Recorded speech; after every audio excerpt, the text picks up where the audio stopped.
Well. Clemson Tiger fans, college football fans, welcome back to another episode of the All In Show right here at Clemson Football at the Voice of College Football. Thank you so much for joining me. I am, as always, your host, Tiger Paul Craven. We got a jam-packed show for you guys tonight. The college football playoff rankings, the debut of them for the 2024 season are out. We're going to talk a little bit about them, give you an injury update on the team, give our final thoughts on that unfortunate Louisville loss, preview Virginia Tech, all of that coming up and more tonight in the show. But before we get into all of that, if you are not subscribed to the channel, please go ahead and hit that subscribe button for us. Hit that like button for us. It really helps us out on these live videos. We're also on the road to 6,000 subscribers. We're doing pretty well, so help us out with that. Hit that subscribe button while you're in here. I know we're simulcasting on the Virginia Tech channel as well, so if there's some Virginia Tech people in here, get in the comment section, say hello. We'd love to hear from you and get your thoughts on the game and all of that stuff. And so we also have the Super Chat feature available for you guys, so if you'd like to support what me and Jordan do here on the All In Show, hit that Super Chat feature, and we will be sure to respond to your comment and answer your question during the live show. And with all of that said, and without further ado, I'm going to bring on my co-host, Jordan Bowman. What's up, man? How you doing tonight? I'm better, I guess is probably the word. When your team takes losses the way that Clemson took one this past Saturday, that initial night, usually sometimes it's like, okay, maybe if I just go to bed and I wake up, things will feel better. Yeah. They didn't. Sleep actually made it feel worse. But I've gotten through it, and as we've gone through the week, obviously the election with everything going on, it was a little distraction. It's weird. I actually used politics as a distraction from how poorly my football team played instead of the other way around. Man, Clemson's down bad when we got to use politics to distract us. Yeah, I know. Football.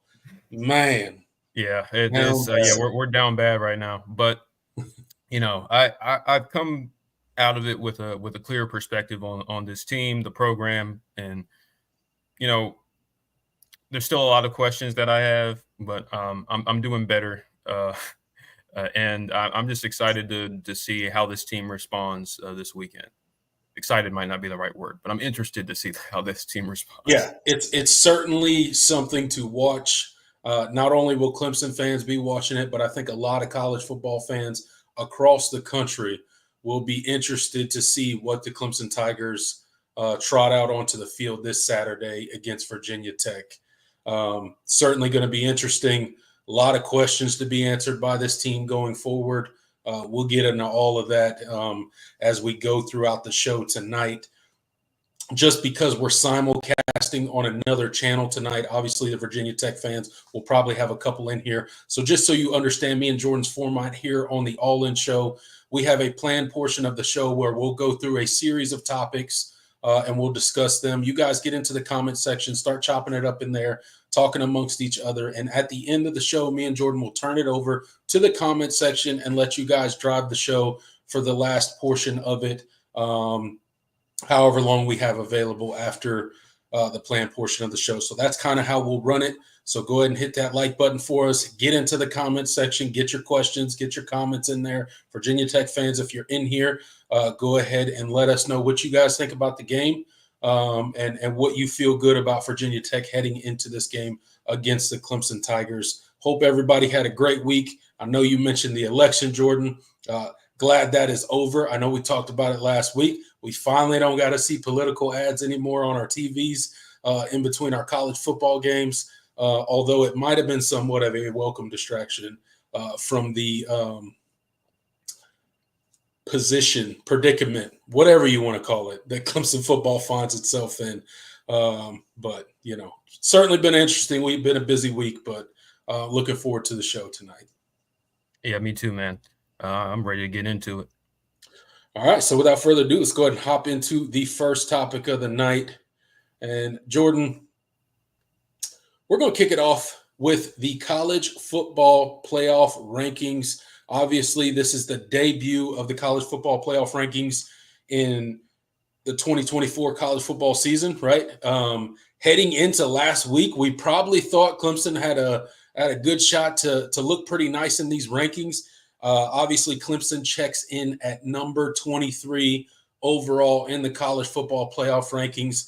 And really what that tells me, Jordan, is essentially without utter chaos of all the teams above Clemson, there's really no path at all, which we knew after that Louisville game that there was really no path to the playoffs.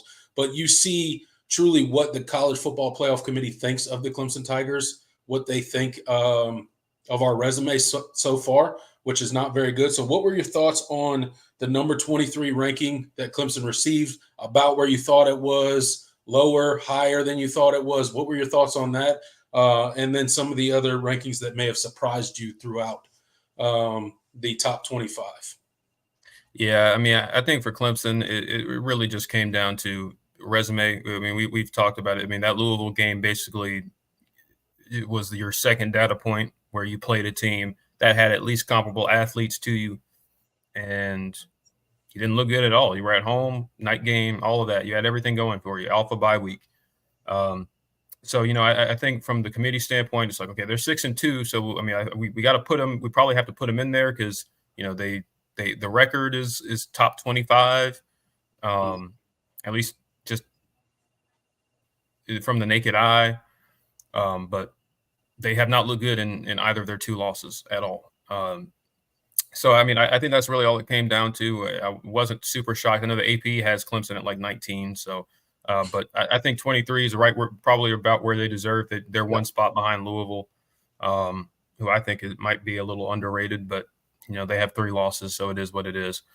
But, yeah, wasn't too surprised about Clemson. As far as the rest of the rankings, there were some interesting omissions, interesting placements. I know y'all going to hate me when I say this, but I was actually shocked not to see South Carolina in the rankings at all. 5-3 football team. They have had some ups and downs this season, but especially within the last few weeks, they've been playing really good football. They're going to be a really tough team, to beat, come by the end of the season. I mean, they've been bolstered by their defense all season, but the offense is starting to click, as you saw against A&M. I was kind of surprised not to see them there. They really don't have a lot of respect for Pitt. As a 7-1, Power 4 football team, they're kind of low. They're sitting at 18 here. Let's see who else. I didn't have too many issues with the top 10. I think BYU might be as an 8-0 football team. They're kind of undervalued, but probably the strength of schedule probably factors a good ton into there. See, Iowa State. I mean, they just lost to Texas Tech, so I mean that's a pretty ugly loss. Yeah, but they had mostly been playing good football. I don't understand why Missouri's ranked.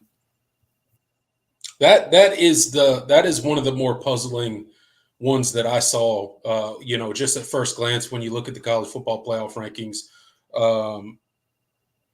Missouri definitely stands out as a team that is kind of a head scratch. Like you're telling me that Missouri team deserves to be ranked over South Carolina, and believe me, I'm no South Vanderbilt. Carolina fan. I know that Vanderbilt lost to Missouri, but I don't care if South Carolina is ranked or not, but you can't look at the product on the field, especially South Carolina coming off that huge win against Texas A&M. I think they play Missouri this week or next week. They play them this week. This week, yeah. Yeah. They play them this week, so they'll obviously probably get their licks in on Missouri and probably jump into the top 25 next week in the college football playoff rankings. But yeah, you mentioned Vanderbilt, you mentioned South Carolina. Both those teams I think deserve a spot over Missouri in the top 25. So that's kind of puzzling. I found it interesting, not that it's a huge deal or not that it matters at all, but Ohio State being over Georgia. And I get it. Ohio State's got a quote unquote better loss but Georgia's got a better win, in my opinion. Ohio State doesn't have a win to the caliber of, that Texas win that Georgia went in and did. So I think that was interesting to me, just to kind of mention something about the top five. But other than that, didn't really have a whole lot of issues with it. Everybody else, I think, is pretty rightfully ranked. As far as Clemson goes, I figure we would be somewhere between 20 and 25. I thought we would probably still be ranked, but I did not think we would be above 20. I thought we'd be in the 20 to 25 range. We land right in the middle at 23, about where I expected them to be. I don't think Clemson deserves any better than that.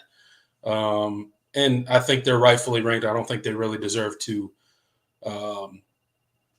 be out of the top 25 right now. Like, I think they still are probably a top 25 team, at least right now. We'll see how they choose to finish the season. That remains to be seen. But, I see a couple comments in the comment section, and it truly is disappointing. Like, it's crazy how much can change on people's opinion of a team, on the outlook of a team, on the outlook of a season after just 1 week of college football.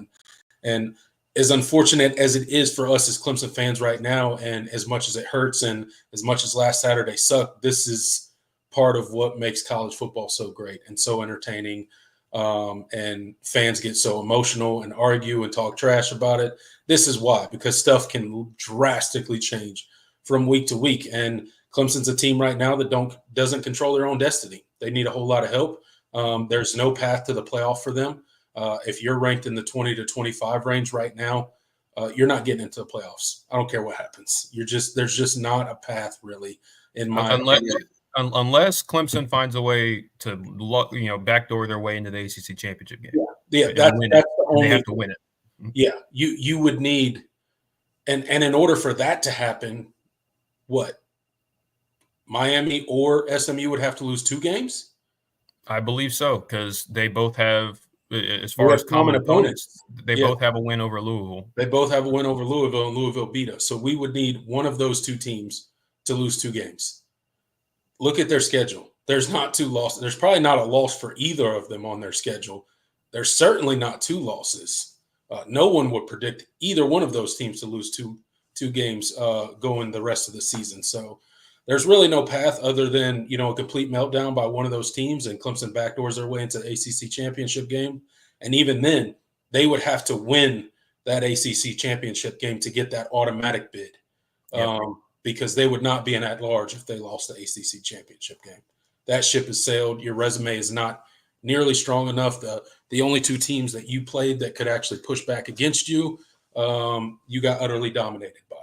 So that's just the fact of the matter. It's not fun to admit. It's not fun to say. It certainly wasn't fun to watch, but we are where we are. And 23 is about right for the Clemson Tigers, in my opinion. Yeah, I'm with you. And we'll see how they respond this week. And that's what Dabo has talked about this week. Is like they don't control their own destiny, but they control their choices and how they continue to play. So I mean, you just got to hope that this team is continues to buy in. Because it's hard to keep that message going. I mean, when you think about the players that you've recruited that are on this roster, I mean they came here to compete for championships, and you've won 1 ACC championship in the last 3 seasons, and you have not been to the playoff at all. So like it's hard to keep that messaging. There's some seniors on this team that were expecting to, the way they responded after the Georgia game, you felt like Clemson was on an upward trajectory to build their way into an ACC championship berth and potentially a playoff appearance. But now those hopes are pretty minuscule, and so you have to. How this staff gets this team ready this weekend, and how they get them to just take it 1 game at a time so they can finish this year strong. And, that remains to be seen. And we just don't know what this team is. Yeah, absolutely. We certainly do not know what this team is. So that's it's an unfortunate thing, but it's kind of where we are at as a team and as a program right now. We'll get a little bit more into that a little bit later on into the show. But thank you guys so much for showing up tonight. We got 18 people in the live chat right now. I want to bring your attention to Mark Rogers' book. Mark Rogers has released his first book. It's called Disputed National Champions. You see it on the screen right here. That's the Amazon page to it. It's a $9.99 book. You can get it for 99 cents if you have a Kindle or something like that, to a digital reader. But essentially, he goes through and he kind of breaks down and talks about the 1990s and the national championships and the shared national championships and the decisions that were made and the swings and the big changes that kind of shaped college football going forward. The 1990s was a crazy time, shared national titles, lots of controversy, things like that. And he does a really good job of breaking it down and really diving deep into it. So if you are a college football historian and that sounds like something you'd be interested in, I encourage you guys to check it out. It's a great book. Here's the Amazon link right here. Just go into Amazon, type in Disputed National Champions. It'll pull it up. Should be the first book that pops up, and go check it out.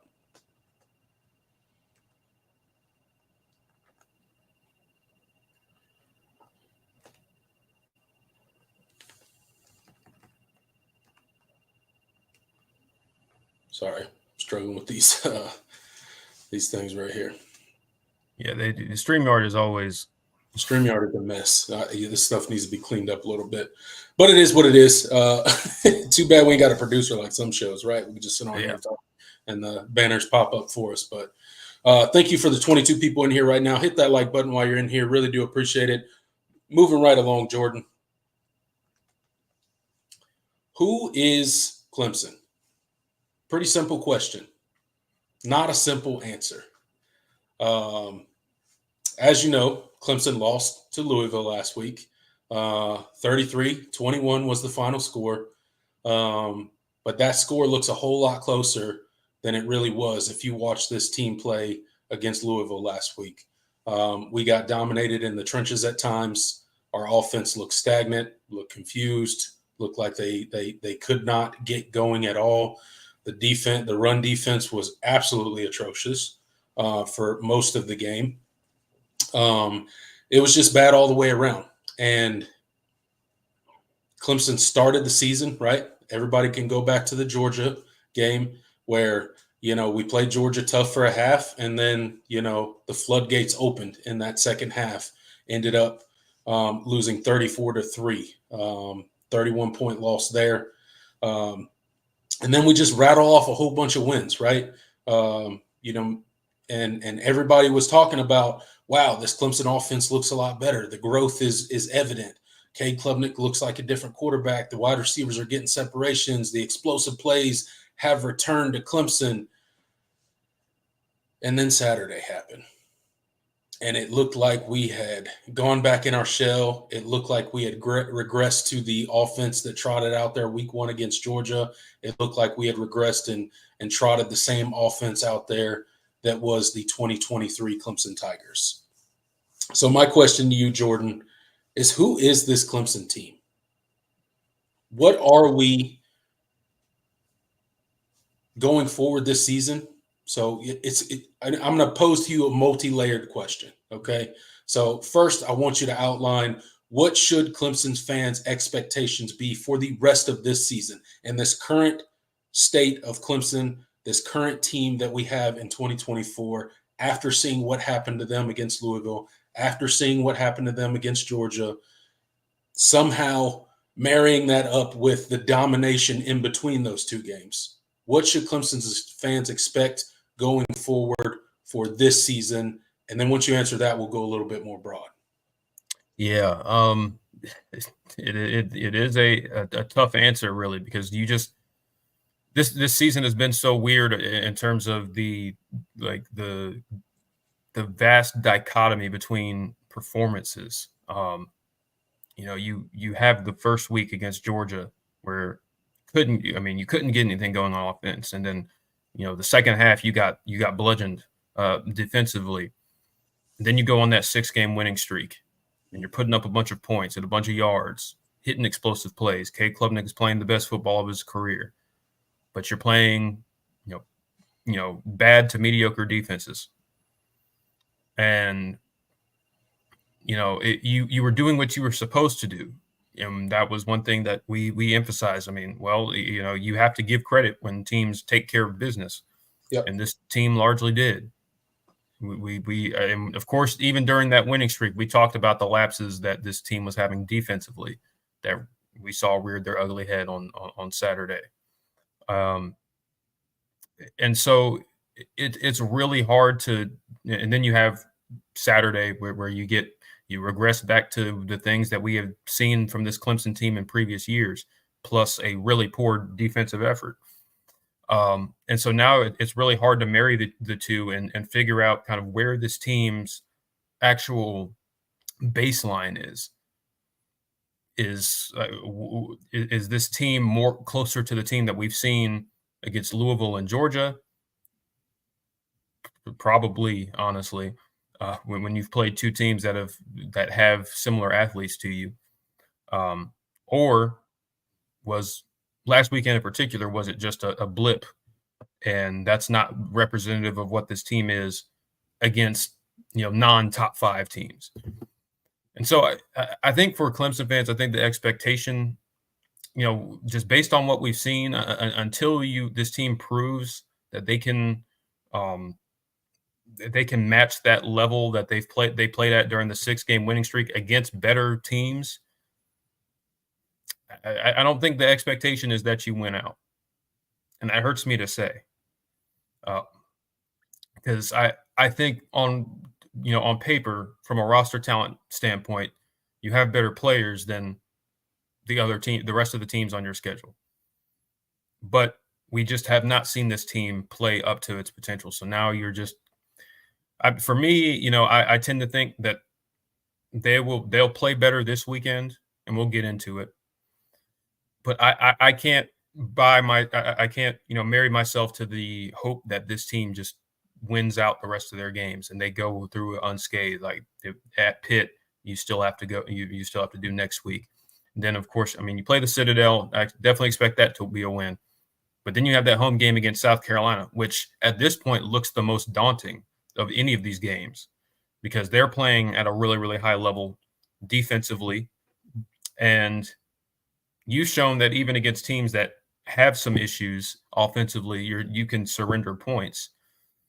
And, they're certainly starting to click on their offense as well with Lenora Sellers, a guy that can run the ball and pass. And so now I can't tell myself and I can't tell you guys that I think this team is going to make it through this stretch without another loss. So, I think, to put it, bluntly, 9-3. But with that honestly might be the not best case scenario, but close to the best case scenario, because I think this team has shown that they can lose this week and they can lose next week, and then they could also lose on at the end of November. And then all of a sudden you're a 6-6 football team. And wouldn't that would be one of the most epic collapses I think we've seen, or 7-5, because you would have that win over the Citadel, but you'd be a 7-5 football team. And that would be such a far cry from where we thought this team was, projected to be just last week. Absolutely. That was my long answer. We haven't even talked about the bigger picture, but for this team, you 9-3 honestly feels like it's like that might be pretty good, all things considered. But we'll see. We'll see. They certainly have the talent to win all the rest of their games, but we just have not seen them do it. So until they do, I can't with any confidence say that they're going to win out. Yeah, absolutely. And you bring up a lot of good points, Jordan. And I think really for this team, you got to reset your expectations and you have to lower your expectations. I don't think this team wins out. I don't think this team is done losing. And as painful and hard for a Clemson fan as that is to say, I just think it's the truth right now.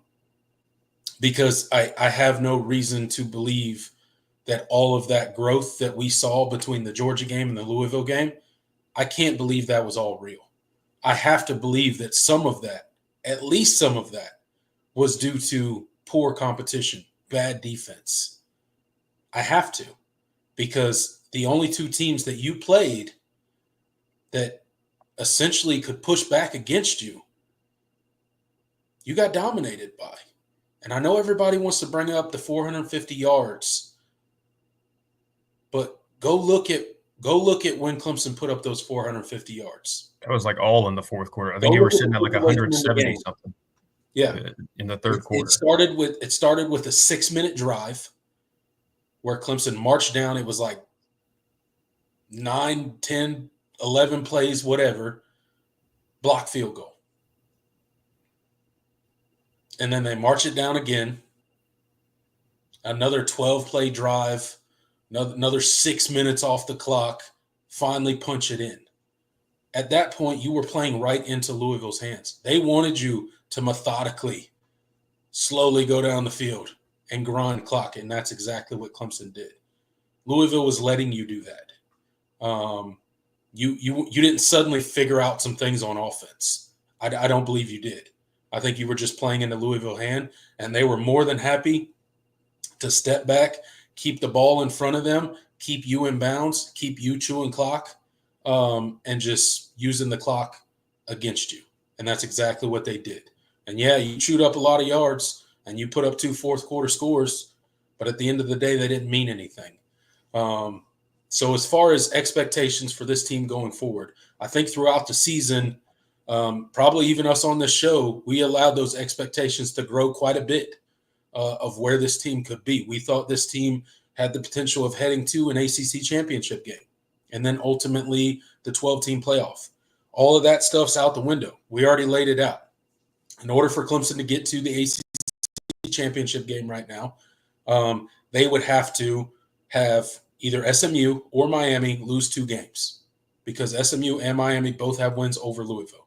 So that's not happening. So you're not going to the ACC championship game.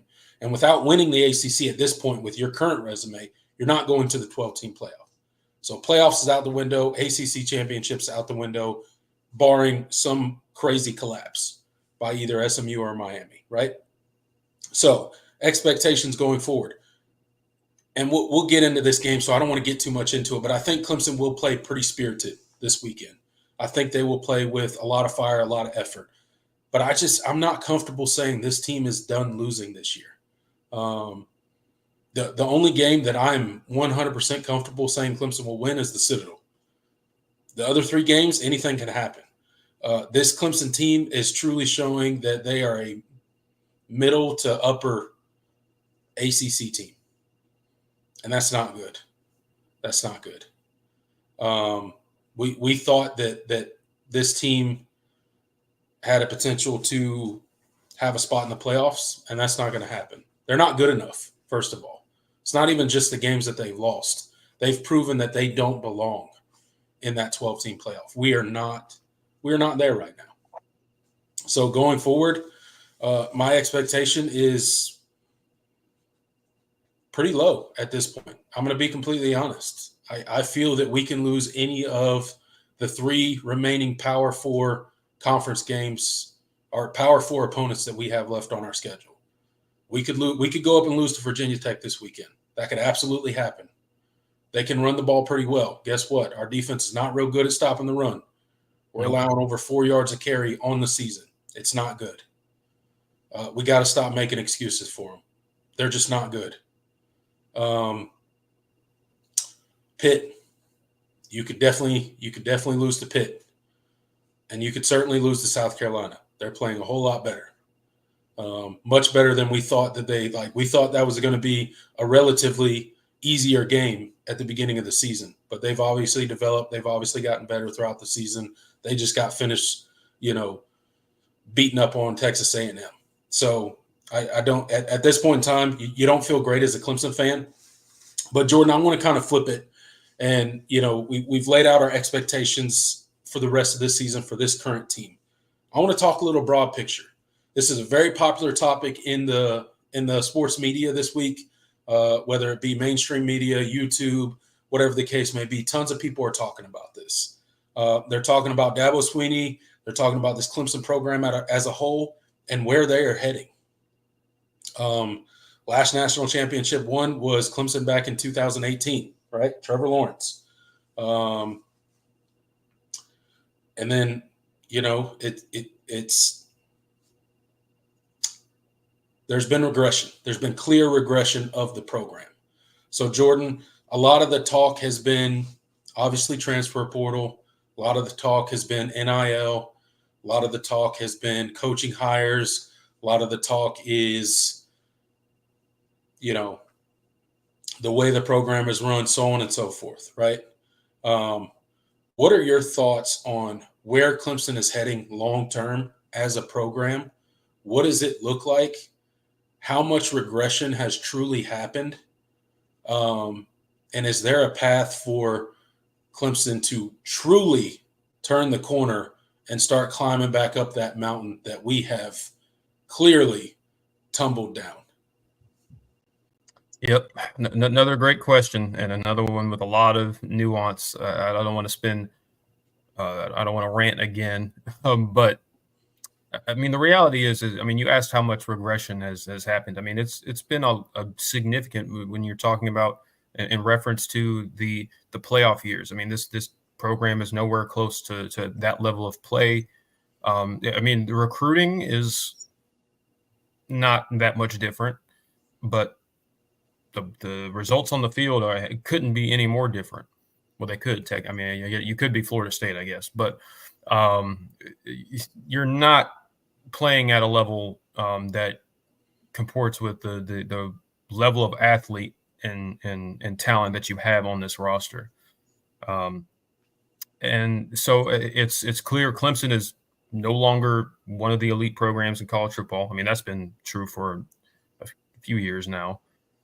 But even more importantly, this program doesn't even feel like they are legitimately approaching that, or that level, or taking all of the steps necessary to get there. And we credited Dabo for making the coaching hires that he did, going out and hiring Matt Luke, Chris Rump, obviously Garrett Riley 2 seasons ago.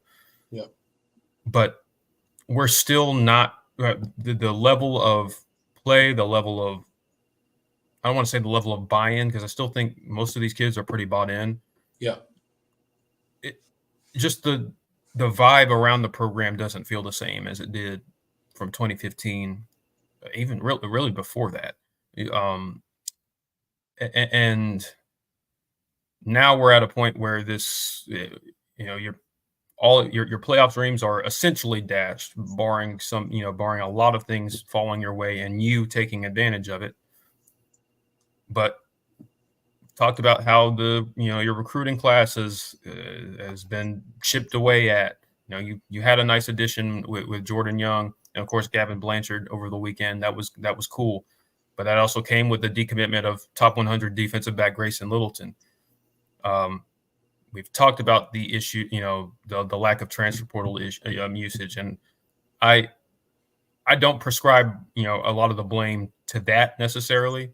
Although Clemson certainly could have benefited from the transfer portal over the past few years. Yeah. But NIL, I don't think Clemson is broke. It's a matter of philosophy with this program and how they choose to use their NIL. They don't.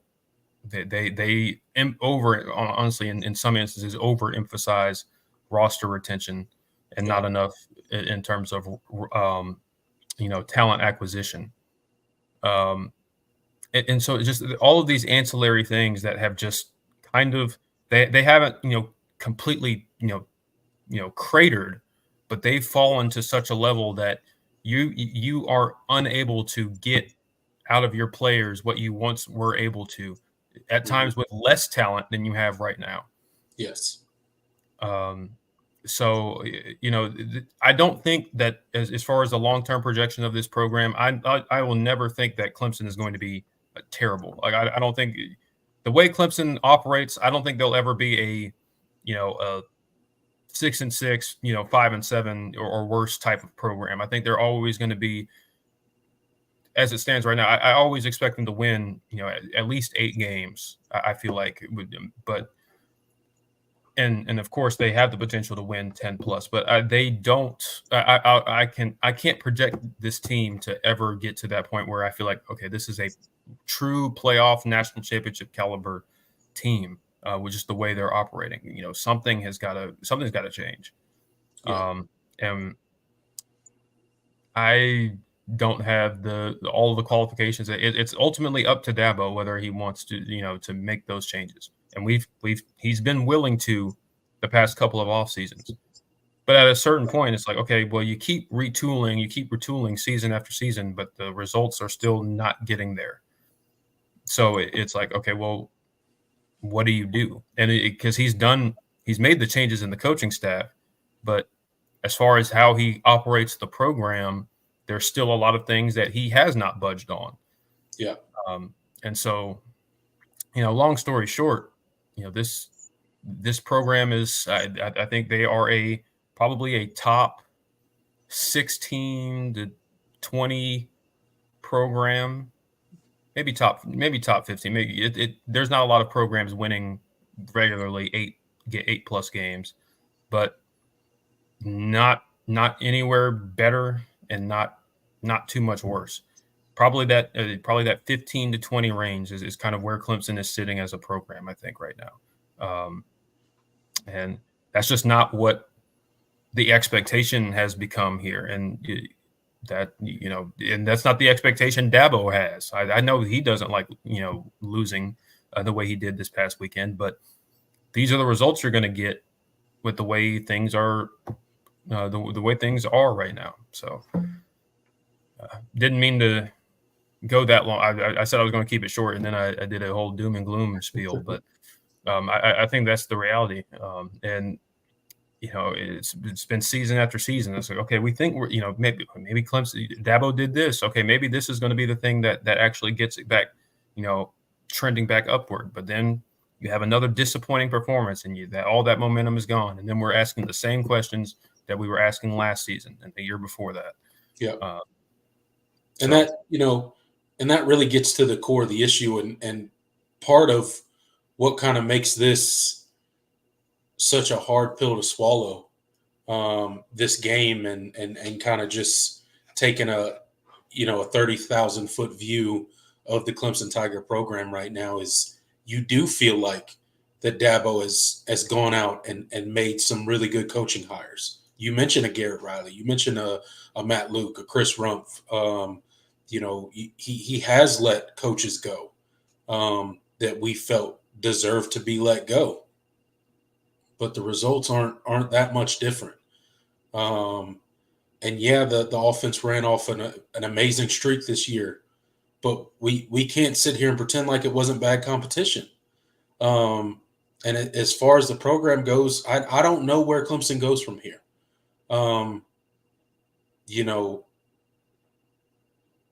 Best used to be the standard around Clemson. I don't know that it is anymore.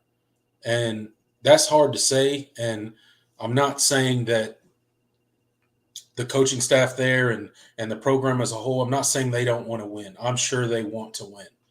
But clearly, whatever you're doing, however you're going about it, it's not working.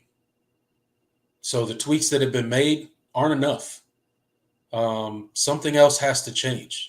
And to your point, Jordan, we're not qualified to give you a blueprint on if you do this, that, and the third, Clemson football will be fixed. Here you go, Dabo. We're not qualified to do that. But we also watch a lot of college football, and we're also not stupid, and we can clearly see that there is massive regression in this program.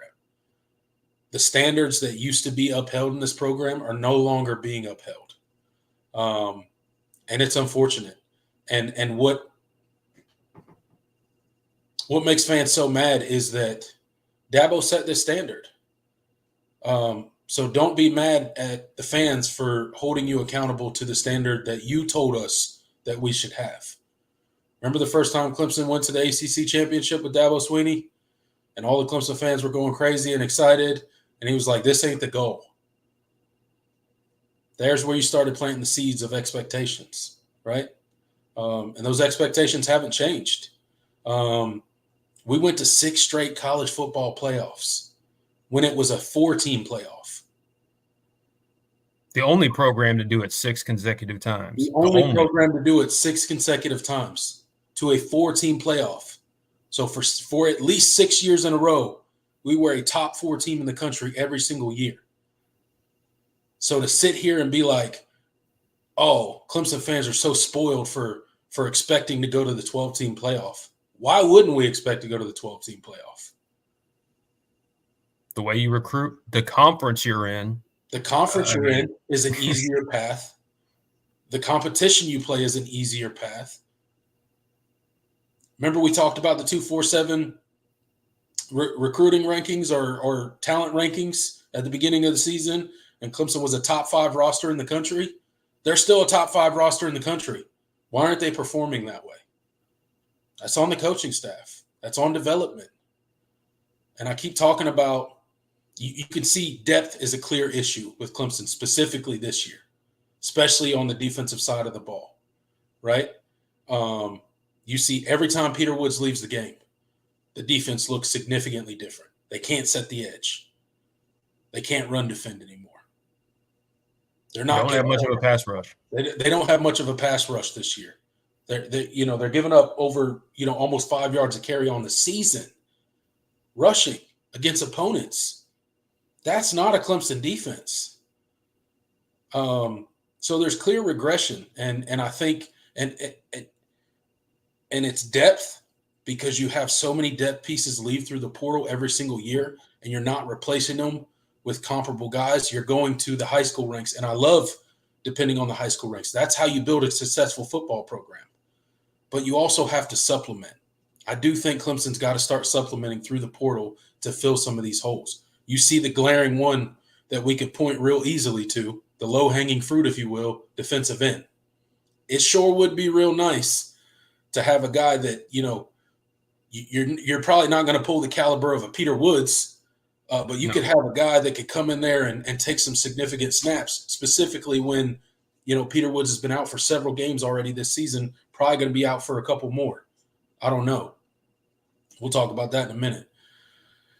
But you look to this recruiting class, and I'm starting to see even the recruiting starting to slip. There's starting to be regression within the recruiting. We were always a 8, 9, 10, 11, 12. So 8 to 12 is where we kind of hung out in the entire Dabo Swinney era as far as recruiting. Yeah, we popped for a top 5 class once, right? Outside of that, we were 8 to 12 every single year. That's where we hung out, depending on the year, depending on how big the class was, so on and so forth. Well, this year, how many top 100 recruits have walked away from Clemson's recruiting class? We've had 5 decommits. We have a tiny class. We lost our only quarterback. There's starting to be regression, not only on the field, now it's starting to go into the recruiting process. And you mentioned NIL. Clemson's got to be more aggressive in NIL. They just do. And I know it's a small school, and I know we don't have the resources of these big universities, but we got to figure out a better way to do it. But the thing is, and that's my problem, because you mentioned it. It's like that's the excuse that we have always given about NIL here. And the thing is Clemson is pretty well funded NIL wise. Yep. Like, you see what Brad Brownell is doing in the transfer portal and in he's even upped his recruiting. Mm-hmm. NIL has played a major factor in that. Look at Bakich. Eric Bakich, the baseball coach. Yeah. Look what he's done in recruiting and in the transfer portal. Yeah. NIL has certainly played a factor in both of those sports. It's become a larger part. Hell, even Mike Noonan, our soccer coach, has gone in and gotten guys. And they're a top 10 team and they've won 2 of the last 3 national championships. Like, there is nothing special about I don't want to like. I get football is the moneymaker, and obviously the numbers are going to be more substantial. Yeah. But the reality is Clemson is not, they're Clemson's not broke. Like no, certainly not. They certainly have the cachet to go and get guys that they feel like can contribute. I don't even mean going and getting superstars, because some of them go for those really extravagant numbers. A lot of them go for those extravagant numbers that you just don't really need to pay. And like, I'm not telling them to overspend, but the reality is you're more resourced than I think people realize, and it's more a matter of the man in charge in terms of his philosophy with how we've handled our NIL situation than we just don't have the money. So that's the most frustrating thing, because it's like, okay, well, if we were hamstrung like severely by with the lack of NIL funds, like and we just didn't have it, like, okay, well, what is he supposed to do? So like, but the reality is you're not struggling for NIL cash. That is not a problem the way that some people think it is. So I wanted to say that too. Yeah, absolutely. I completely agree with you. And I'll say one more thing, and then we'll leave it here and move on, because we've talked about this topic for long enough, and I'm sure everybody's tired of hearing us whine about Clemson football at this point. But what I will say is it's not unfair for Clemson fans to expect better. We should be a 10-plus win team every single year. We just should. And we should be vying for the ACC championship every single year. And we should have a spot in that 12-team playoff most years. Right? That's a realistic expectation for this Clemson program and where it has been and where it should still be. However, we've pointed out all the reasons that we think the regression has happened. But I don't want to go. I don't want to. This program is heading towards a 7-8 win team year in and year out. And that's not what I want. And I think Clemson deserves better, and we should be better. And there's no reason we should regress to the point where, we're just going to random bowls every single year. But we'll go ahead and leave that there. We've talked about it enough. I don't want to beat a dead horse. It is what it is right now. There's obviously got to be changes, but those changes can't be made until the off season. So let's move on. Let's focus on this season and see what we got left. All right, guys, if you are into sports gambling, if you want to put a little wager on Clemson's game this weekend against Virginia Tech, listen to this message from our old buddy Mark. College football is even more exciting with some action on the line, and the games are even better when you're cashing in. And the Voice of College Football is the place to be to get the greatest value. Let's start with my picks. 75% against the money line, 58% against the spread. I've got a 40-year track record. In fact, in 2023, at $100 played per game, you would have netted over $9,300. And guess what? I'm just the warm-up act. Steve Merrill, our ace in the hole, show stopper from Wager Talk. 6 years with the Voice of College Football, over 30 years in the industry. Steve gives us analysis on all the big games, but you can't miss Steve's weekly under-the-radar pick, which went 21-5 against the spread the last 2 seasons. I repeat, 21-5 against the spread. You also get picks from some of our top analysts here at the Voice of College Football, including Steve Dace and Matt Zemek. Become a YouTube channel member or Patreon member for just $99 per month. Go to the main channel on YouTube, click join, and select the betting tier. Do the same thing on Patreon. Make 2024 a winner now. All right, guys, you heard Mark Rogers there. Go check out the main channel, Mark Rogers, Voice of College Football, Voice of College Football Bets. Go check it out and let them know that the guys over on the Clemson channel sent you, and we greatly appreciate it. Make sure you guys hit that like button while you're in here. Got 33 people in the live chat right now. Help us out with those likes, and we would really appreciate that. Mark Rogers in the chat. Thank you so much for popping in here, Mark. Really do appreciate you. Thank you for giving us this platform, and the least we could do is promote the stuff for the Voice of College Football brand. Absolutely.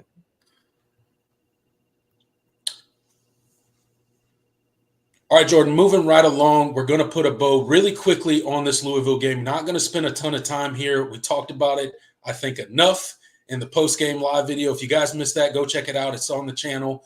Me and Jordan do post-game live videos after each and every Clemson game. So go check out our thoughts on that. But quickly, Jordan, I know you've gone back and watched at least some of this game. I don't know if you could stomach the entire game, but you've gone back and watched at least most of this game. Any thoughts, any perspectives on, what the heck happened to Clemson? Anything that stood out that we didn't talk about in that post-game live reaction? Yeah, I mean, it really was just a system failure. I mean, it's one of those games where you just kind of burn the tape because really nothing was good. Offensively, couldn't get separation downfield, a lot of underneath passing. I thought Cade battled, he did a great job of not turning the ball over with how many plays you ran. But he was late. He was late on a couple of balls. He wasn't perfect. But he was far from the biggest problem. Offensively, thought you didn't protect all that well, which was a little surprising. But there were moments where he had time to throw, but guys were just not getting open. I think the receivers were probably the most disappointing thing. Just not a lot of separation, and some of that I think is the play calls. Like you did not really do anything to make Louisville pay for manning you up on the outside and with a too high shell, like run the football. You didn't realize, okay, maybe we need to start running the football until you were already down 26-7. And so it was so frustrating. And, Kay Klubnik talked about it in his post-game interview. Like they didn't really, they were playing a lot of outside leverage and they didn't really do a lot to throw the ball to the middle of the field. Yeah. How do you beat outside leverage? Run routes inside. Yeah. I don't know. It's not rocket science. It's pretty frustrating watching that kind of stuff. But, it was just like when you didn't have success on that first drive running the football, it was like, okay, they just – Clemson was too quick to say, okay, I guess you're not going to let us run. And then it's like, once they actually said, okay, maybe we need to go back to it, and then we started having success, it was too late. And then Phil Maffa thought he battled his ass off. He played a ton of snaps. Yeah, he did. Kay Klubnik, I thought he battled too. Obviously, he played every offensive snap. So but beyond that, not a lot positive to say about the receiver. TJ Moore had a couple of nice catches. Obviously, Antonio Williams caught a touchdown, but you didn't really do a lot to get him going. And other than that, you just didn't have guys get separation. Of course, you had the Troy Stellato over the middle up the seam. Cade was late on that ball. That should have been a touchdown. So you had some opportunities despite some of the struggles, and you just didn't capitalize. That drive when you were up 7-3 and driving down the field, and on that third down, you have that tip ball that, for whatever reason, was it Tristan Lay or Marcus? I think it's Tristan Lay that caught it and put you behind the sticks. And it went from, I think, a 2nd and 8 or something like that to 3rd and 17 or something crazy like that. So that basically took you out of field goal range and forced you to punt the football, and then it was a disaster from there. And then obviously defensively, I think that definitely burned the tape. Just a disastrous performance. About as bad as it could get. Yeah, I thought secondary covered well. The pass defense was, continues to be honestly pretty good given your lack of pass rush, and the fact that you haven't been able to stop the run against really any of the competent offenses you've played. So just a ugly football game. And of course the special teams was a disaster. Couldn't punt the ball. I saw Aiden Swanson is second has the second fewest hang time seconds per punt in all of college, in all of the Power Four. I think it's like roughly. I had the stat up. PFF tracks it, but it is bad. It's not good. The only surprising part of that stat is there's somebody that's worse than him at hang time. No offense. Yeah. I'm not trying to bag on the kid, but he just hasn't been good this year. I mean, No. There's nothing else to say about it. And then, of course, I don't even need to mention the blocked field goals, which, of course, we saw against Florida State, and it continues to be an issue. You have, for whatever reason, you have lapses in your protection, and it's a issue that has. After the Florida State game, we said, okay, that's not good. Well, we'll keep an eye on that, but hopefully, they're gonna, especially when you had it blocked multiple times, right? In that game, okay, that's not good. They need to fix that. That should never happen. But they'll probably emphasize that, and it shouldn't have. We shouldn't have to worry about it again. And then it rears its ugly head when you're already having a bad performance in the other two phases of the game. So, just burn the tape. That's ultimately that's what it comes down to. Yeah, absolutely. Burn the tape, man. It was a poor performance. As good as the offensive line has been so far this season, I was really disappointed with them in short yardage situations.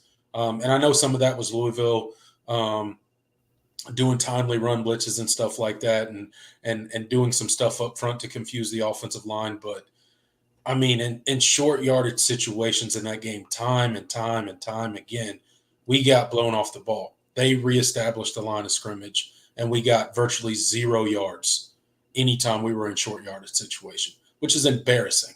It should not have happened. It's unacceptable. I don't think the offensive line played particularly well in the game. I think their pass rush was, one of their more shoddy performances so far this season. You mentioned the receivers.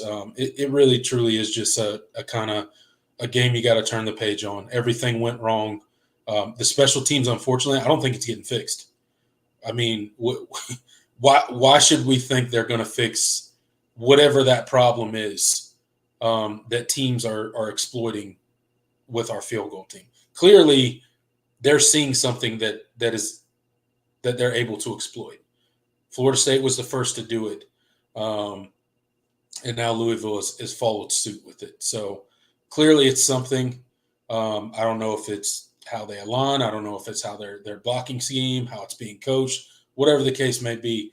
It hasn't been cleaned up. It was a glaring issue in that Florida State game, a glaring issue in this game, and I got no reason to think they're going to clean it up going forward. So I got little to no hope that our special teams is going to improve throughout the season. We've already talked about our special teams, so I don't want to keep harping on that. But yeah.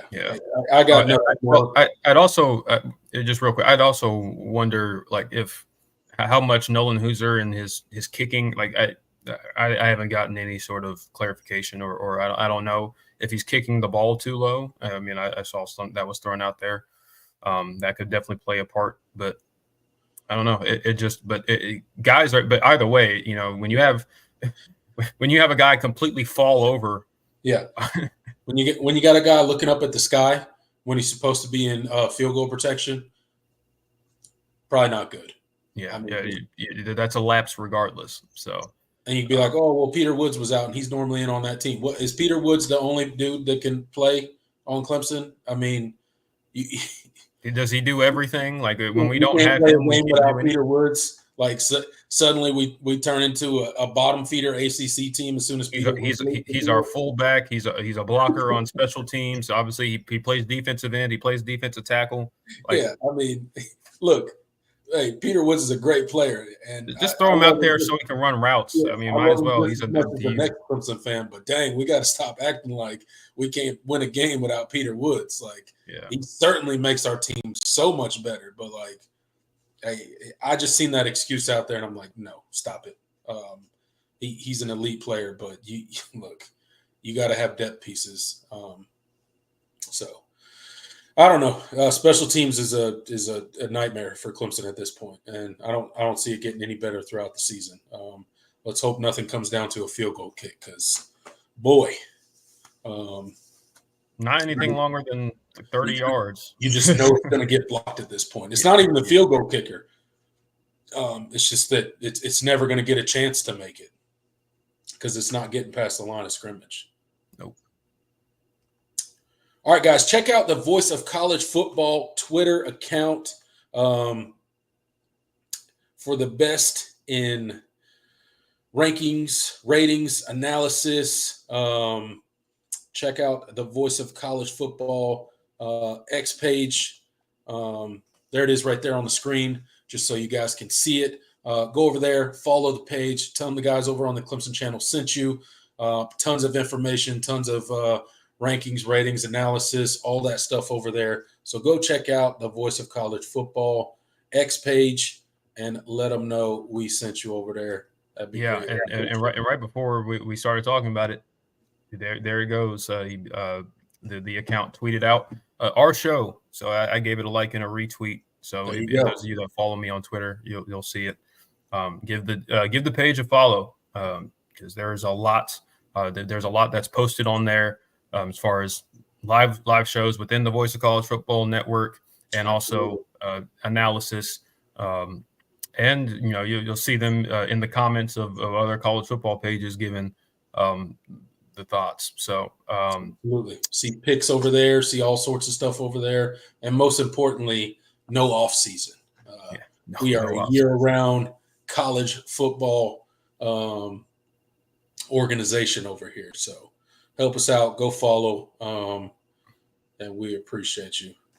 Moving right along to the injury updates, Jordan. Boy, it was a rough day for the Clemson Tigers on the injury front, specifically on the defensive side of the ball against Louisville this past weekend. Peter Woods goes out again.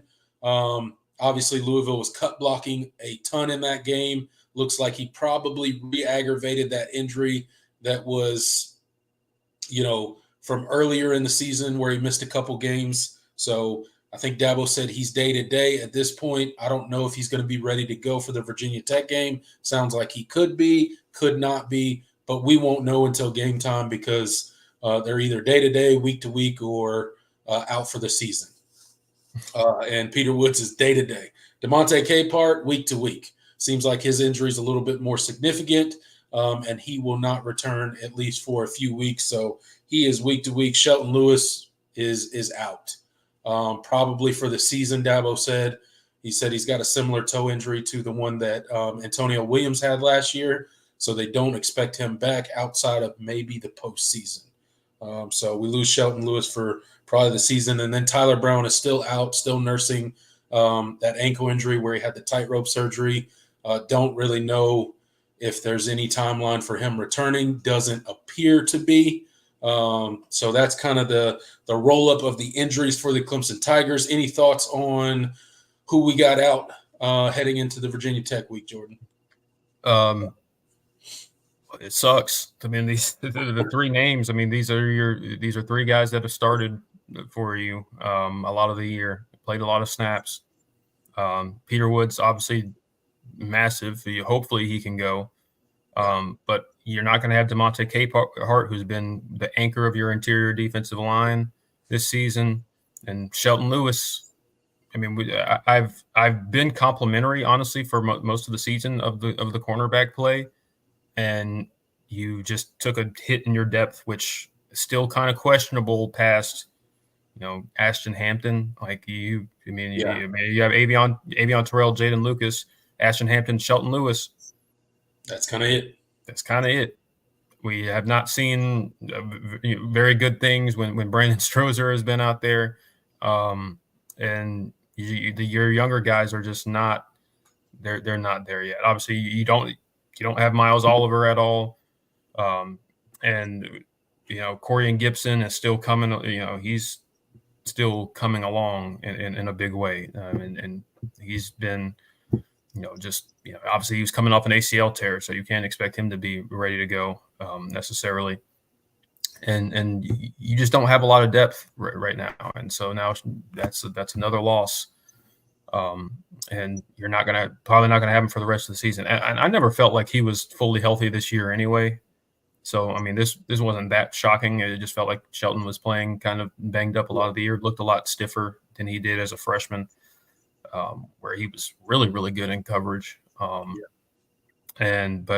even still, he's played a lot of football, a significant amount of football for you, and now he's out. So not great to have two of the three. And if you don't have all three on Saturday, the defense could be in for a long day, potentially.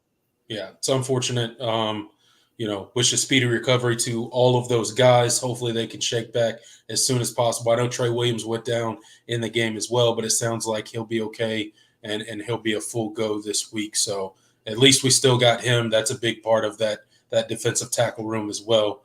So shout out to him. Hopefully he's feeling much better as well. Oh, no, go ahead. I wanted to hit the super chat from Kuzi. I didn't even know we had one. I wanted to get through the injury and then get to it. Thank you for the $5. He says, "Hey, JoJo Pookie Bear, we're cooked. We're cooked." Yeah. It seems that way, man. It seems that way. We were talking about it last night, and he was telling me we were cooked. I was like, you should when we bring back the call-in portion of the show, when we get that going, I told him to call in. That'd be pretty funny. Yeah. But he dropped it in as a super chat tonight. So thank you, man. And we definitely gotta bring back the call-in portion. See if we can get a couple people to come on here and give us their thoughts on the Clemson Tigers. Maybe we'll do that here soon. All right, catch Clemson Live on all your favorite audio platforms, wherever you stream your podcast. Check out Clemson Live. Search us, rate, review. All of our long-form content is on there, so go check it out. Greatly appreciate you guys there.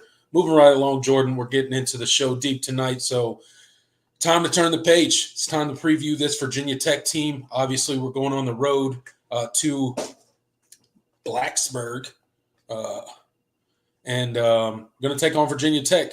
Certainly a place that has a reputation of being somewhat of a hostile environment, right? Big-time entrance. They got some rabid fans up there. They really, are passionate about their Hokies up there, right? So Virginia Tech coming into this game. Obviously, they're 5-4 coming into the game.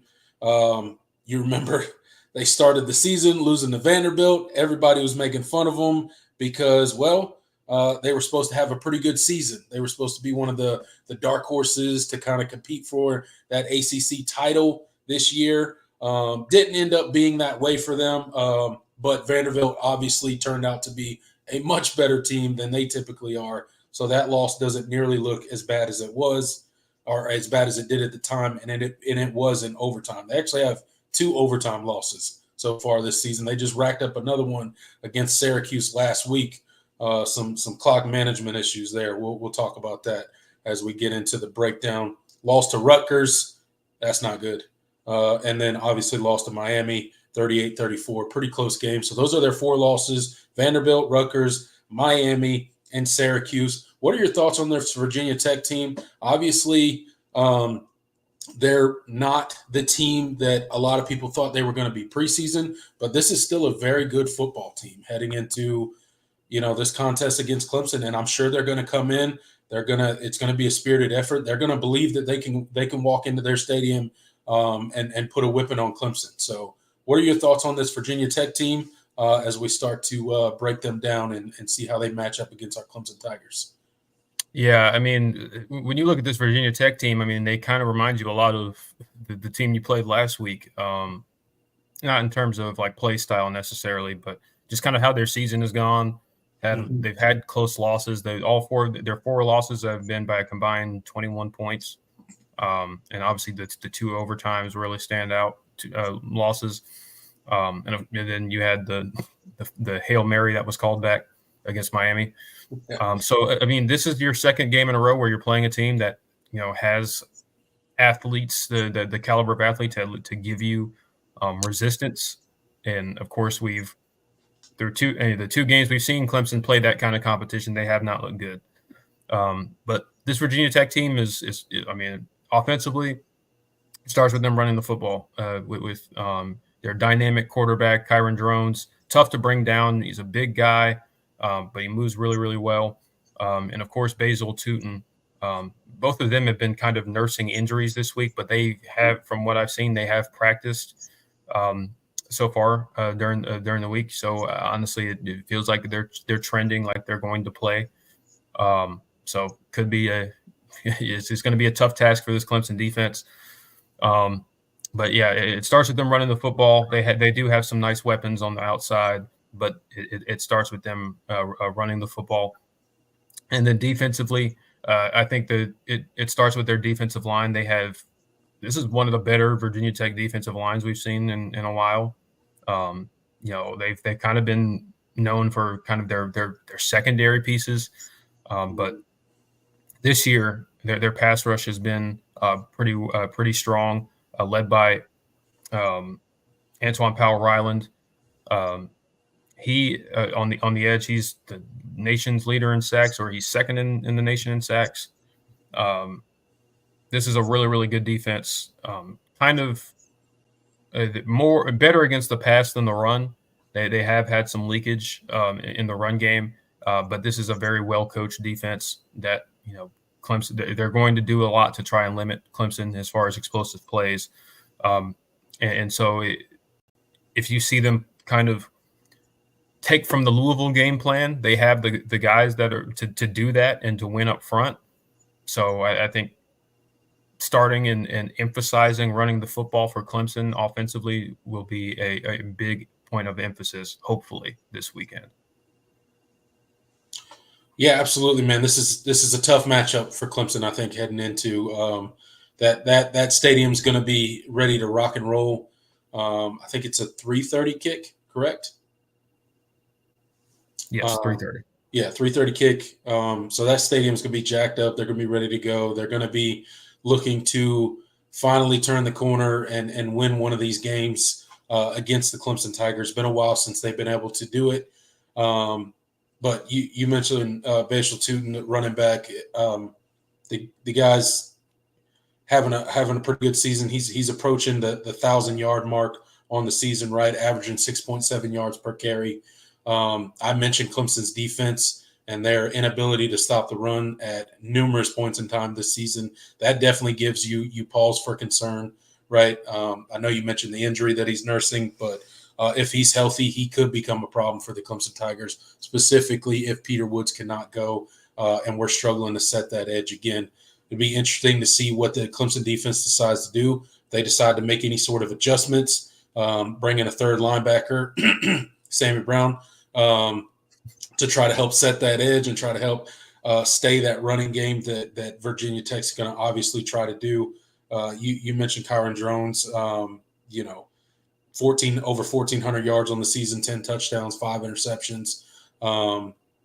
So obviously there's going to be a challenge for Clemson's defense heading into this game. I'm interested to see what adjustments this Clemson defense makes because of the performance we're coming off of. With that said, I do expect a spirited performance from the Clemson Tigers. I do expect them to play a bit angry, a bit pissed off, if you will. To quote Cade Klubnik on that post-game interview with Cade Klubnik, I don't know that I've ever seen him look that way, but he was not really interested in answering any questions from the media. He was clearly very upset, very angry about the performance on Saturday. Hopefully that carries throughout the team. Hopefully this team can get ready. Although everything that you were playing for prior to that Louisville game is now gone, you still got the rest of the season. You still got 4 games to play. You would like to see this Clemson team finish with some momentum and try to finish the season strong. And you got to go up there and be ready against this Virginia Tech team because you're going to get their best shot, and they can certainly beat you. So, switching gears to this Clemson offense, what do you think? How's this Virginia Tech defense match up against this Clemson offense? Are we going to see a similar performance that we saw against Louisville? Do you think that this Virginia Tech defense has the ability to do some of the things that Louisville did against this Clemson Tigers offense? How do you see this thing shaking out on Saturday? Yeah, well, I mean, as I mentioned, I think the emphasis for Clemson offensively is run the football. I mean, Virginia Tech has been the weakness of this defense. I believe they are 83rd in the FBS in run defense. And you have to commit, you have to commit, if you run the football and only get 2 yards like that, it's like, oh, you can't just throw it out the window and say, oh, well, we tried that, not going to work. Because I definitely expect Virginia Tech to try to replicate some of the things, at least that Louisville did to you, right? Because you didn't respond well. Mm-hmm. And they'll have their own wrinkles and stuff, but I think ultimately running the football and getting staying ahead of the chains and winning on first down, because that's one thing that this offense before last week was doing really, really well. Yeah, and just on this past Saturday, it wasn't going all that well until late in the third, fourth quarter. So running the football and doing a better job of getting the ball to your playmakers. The timing, I think, was one thing that was just really, really off all night on Saturday. So some of those rhythm throws, Cade has got to be on point. Yes. The pass protection, this is going to be one of their bigger tests in terms of pass protection, as I mentioned. So, I mean, they have to step up. Your offensive line has to step up in a big way. Your backs, your tight ends. You're going to need to, because Virginia Tech is going to make you work for everything that you want to get. So if you can do that, I think there will be opportunities. So you have to hit on them, and you didn't do that well last week. So yeah, I think ultimately that's the key to success, is establishing as cliche and as much of that sounds like coach speak. I mean, it really is pretty simple when it comes to this offense. They need to be able to run the football. Yeah. Establish the run and stop the run. They have the back to do it. Yeah. Yeah. That's the reality. So, they have some, they have a couple of nice pieces in the secondary, but I think you're going to need to run the football. And if you do, you'll be able to create some plays in the passing game. Yeah, certainly. I agree with you there. All right, the voice of college, or the College Football Show with Mark Rogers, Monday through Friday, 10 a.m. Eastern Standard Time. Go check it out on the main channel. Mark Rogers chops it up about college football and all sorts of stuff. Go check out the College Football Show with Mark Rogers, Monday through Friday, 10 a.m. Eastern Standard Time, over on the main channel. All right, Jordan, we talked about Virginia Tech. We gave a little preview, talked about the keys to the game a bit. Now it's time to make the picks. It's time to talk about the spread and see how we perceive this game going. So let me make sure the spread hasn't changed here. Yeah, I completely forgot. Was it sitting at 6.5? Yeah, so it opened up at 6.5. It is still currently at 6.5. So Clemson minus 6.5. Over under for the game is 53.5. Well, it opened up at 53.5, down to 52.5. So over under 52.5. The spread is Clemson minus 6. What are your thoughts? Yeah, been kind of going back and forth. Not in terms of how I feel about this game, but I think I settled on. I think this team is going to come out with a little bit more of a. I think you and I are both in agreement that this team is going to come out with some fire. Mm-hmm. I don't know if it'll be the most clean football game that they've played this year, but I definitely think that things won't be as disastrous in all three phases as you saw this past weekend. And I think you there's a path to covering and winning, but I just it's so hard for me to pick this team to do that because they have not passed that test in either of the games that we've talked about. Yeah. So I think Clemson comes out and wins. They play. It's not a perfect, clean effort, but they do clean some of the things up that they were absolutely dreadful at on Saturday. I'm going to go Clemson 35, Virginia Tech 24.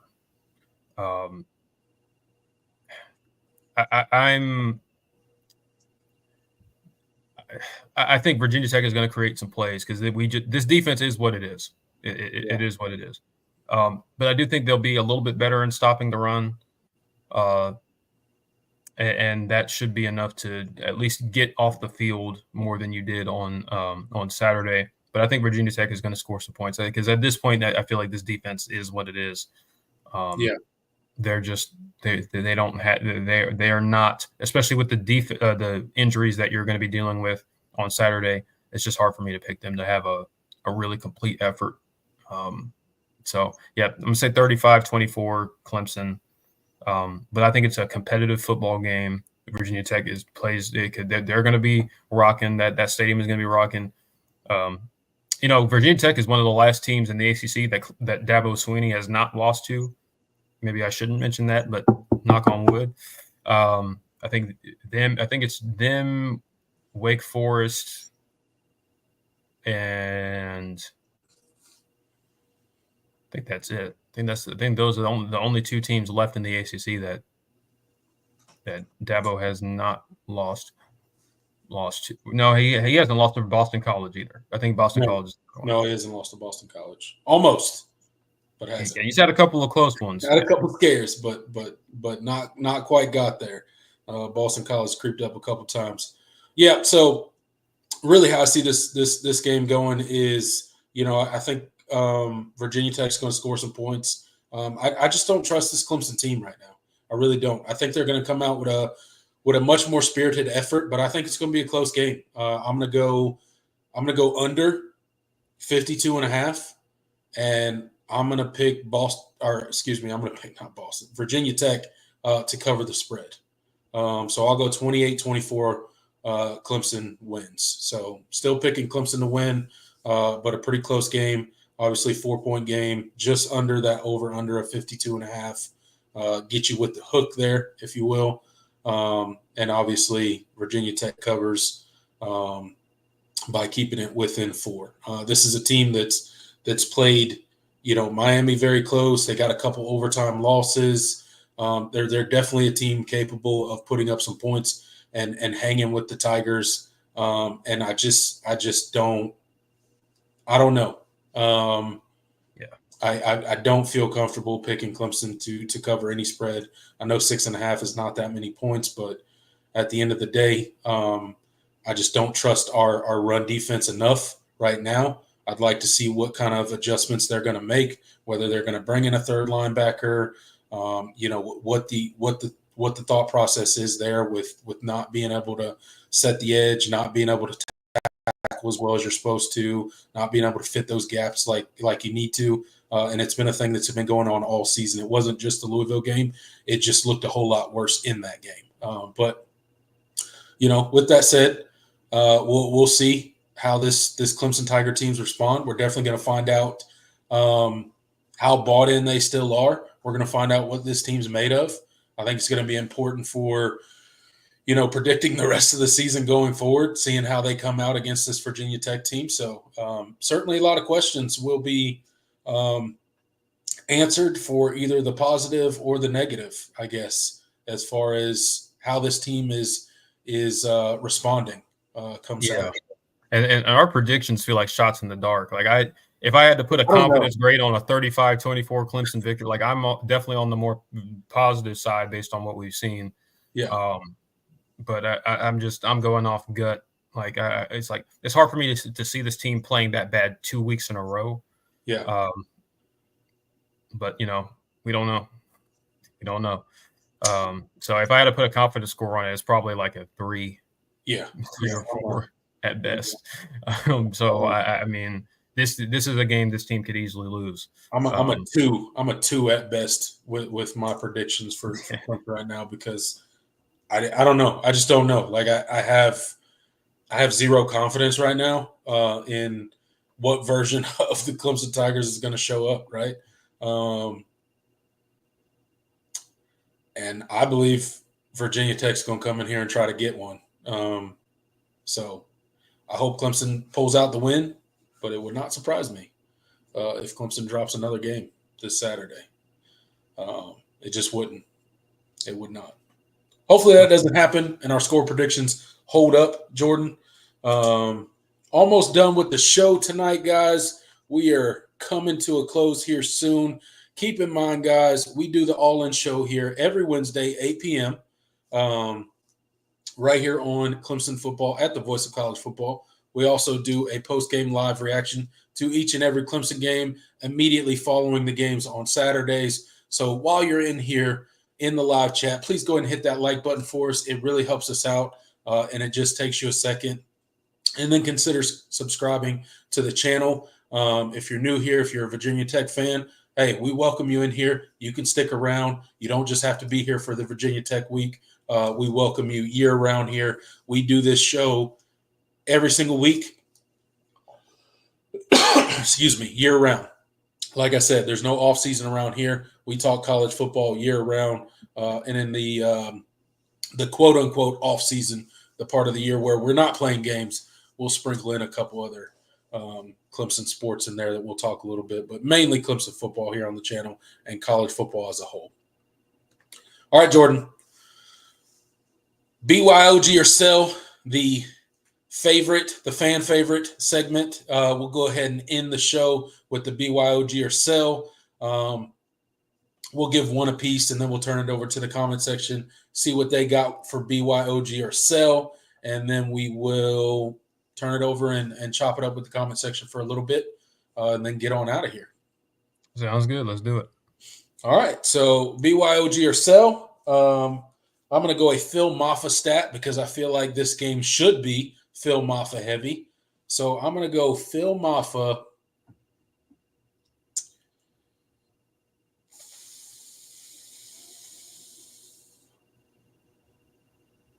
$150. Oh, $150. He hit 170 this past weekend. He did hit 170. He's only been under 100 yards twice this season. Oof. Man, 150. That's a high number. It is a high number. It is a high number. You are going if my hunch is correct that Virginia Tech is going to try to I'm really interested to see how they play this because they might have the mentality that they're going to sell out to stop the run. Could be. So there are some. But I did mention maybe they take from the Louisville game plan, but on the other hand, they could also just try to stack the box and try to let you run the ball. Yeah. I'm going to sell. Okay. I'm going to sell because 150 is a lot, but I think he's going. I think he's going to get. I feel pretty confident in him hitting 100 plus. Yeah. But 150, it's okay. He's probably going to need an explosive run here or there. Mm-hmm. I don't know how much do you run Cade Klubnik this weekend. We'll see. All of that factors in, and of course, how you factor in your other backs, Jay Haynes, Keith Adams Jr. So I'm not really. I think the potential is there, but I'm going to sell because I don't feel comfortable going that a number that high. Yeah, it is a pretty high number. It's hard to hit any week, but yeah, I'm going to sell as well. I don't know that he quite gets to the 150 number like you. I do think he gets over that 100-yard mark because I do think Clemson's going to try to run the ball early and often in this game. At least that's what I think they should do. We'll see. and it'll also determine how Virginia Tech is playing them. But I will sell on the 150 as well. All right. BYOG or sell? Clemson special teams does not surrender a long punt return or a long return, a block kick, or really just those two. Clemson special teams does not surrender a block kick or give up a big return.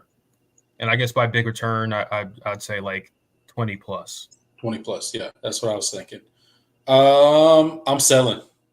I have zero faith. Like, I would love to buy, but I'm selling. I got zero faith in this Clemson special teams.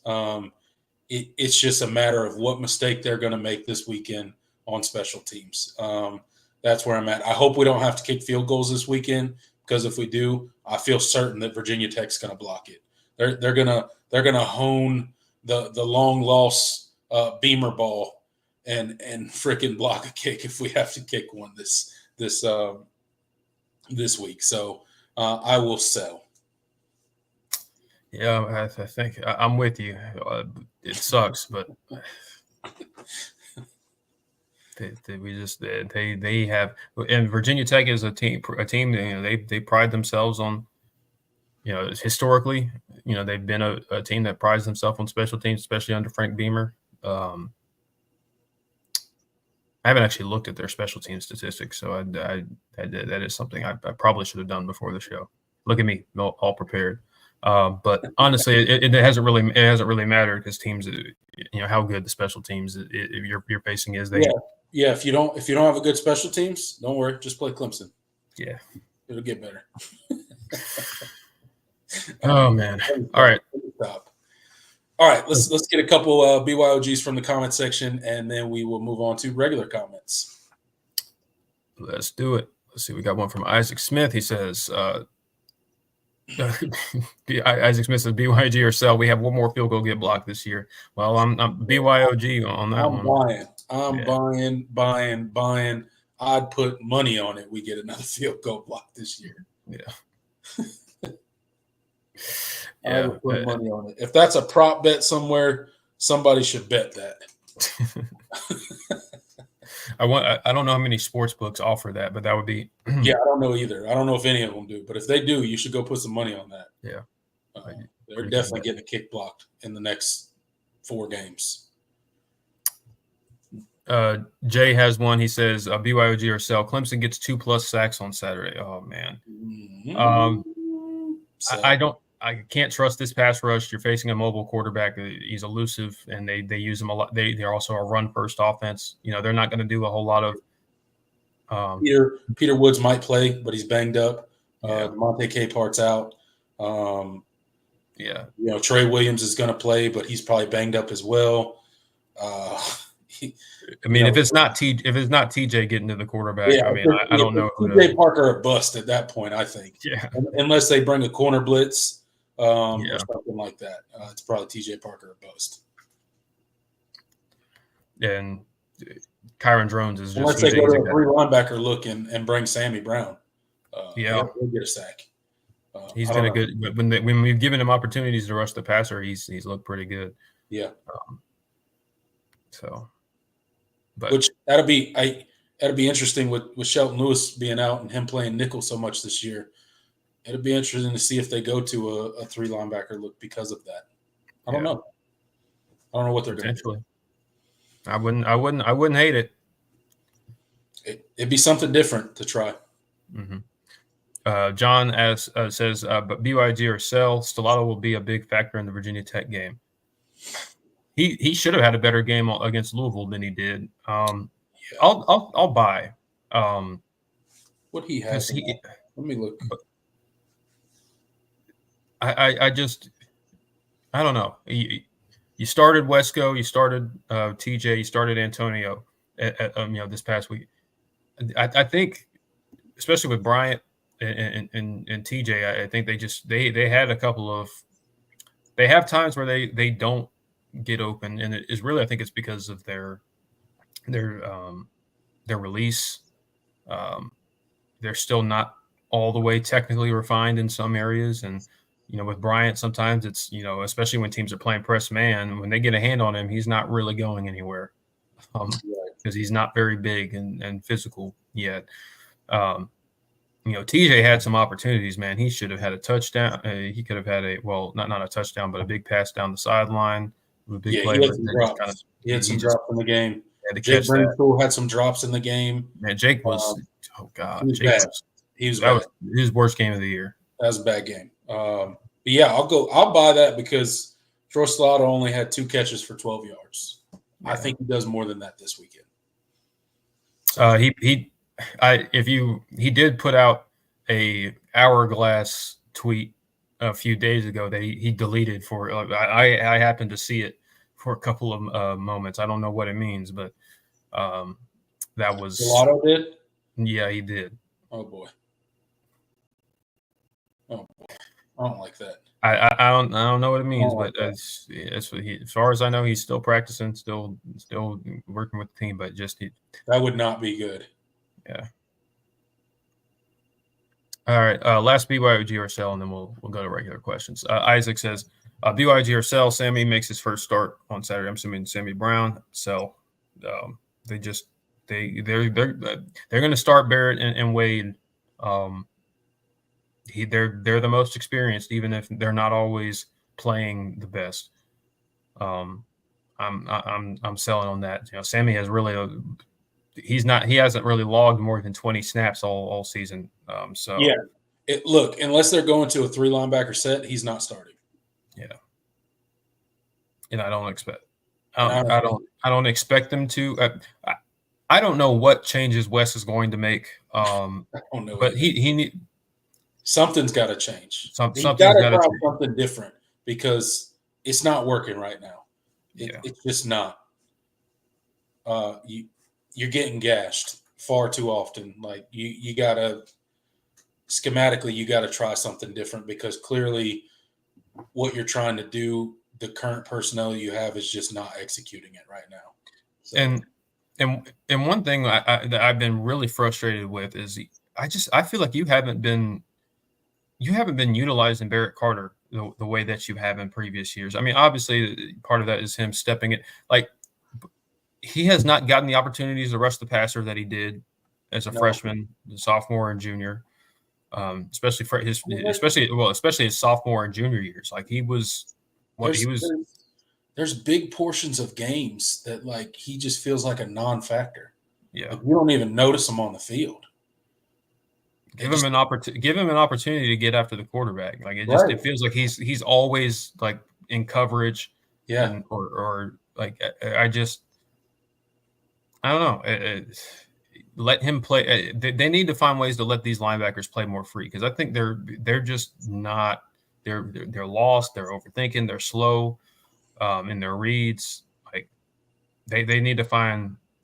Both Carter and Wade Woodaz were both at their best when they were just kind of flying around the field and making plays. But it feels like they haven't, especially Barrett Carter. He just hasn't been able to do that. Those two looked way better last year than they do this year.